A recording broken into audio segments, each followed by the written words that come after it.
шаш өретіндерге прическа, волейболға қатысатындарға прическа. Екінші часть. Суымызды жапсылап сеуіп аламыз.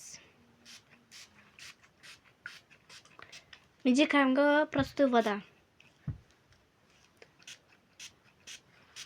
Кәдімгі ішетін су. Ең бірінші тіп-тіке ғып,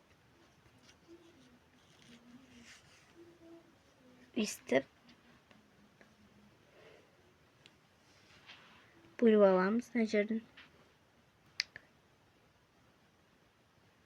4 бұрышты ғып па. Білмеймін, әйтеуір өздерін әдемі болып тұратындай істең.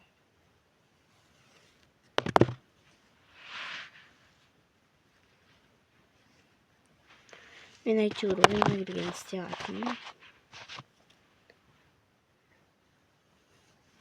4 бұрышты, 3 бұрышты, жүрек, похуй бәрін істең.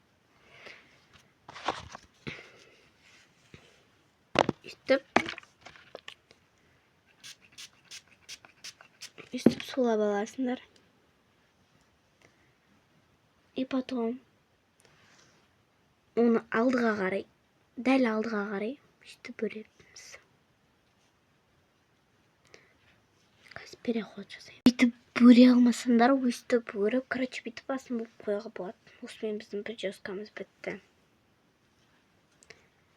Ал енді бәрін шешетін боламыз. Ой.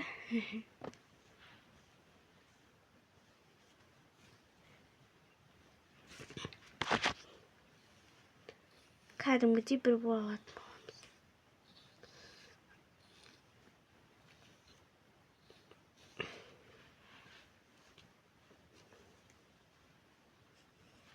Еще прическа.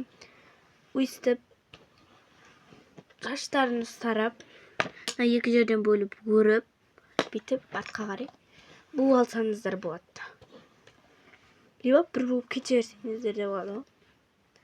Бірақ әдемі болып тұрады, жұрнақы сәнді болып. Либо бір болып астын өрсеңіздер болады. Мысалға 5 өрім дейтін дейді.